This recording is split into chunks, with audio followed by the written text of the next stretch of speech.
Good morning po, good evening sa inyong lahat. Ako po pala ang kapatid ni Jackie Smith dito po sa Philippines.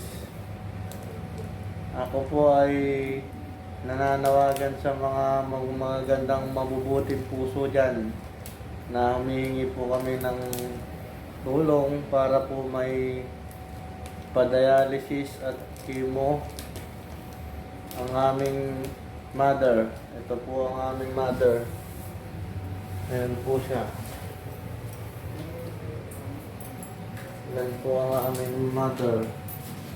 Sa kasalukuyan po na nakakumpine po dito sa emergency room ng UST Manila.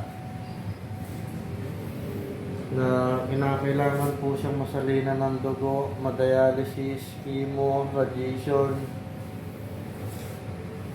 Hindi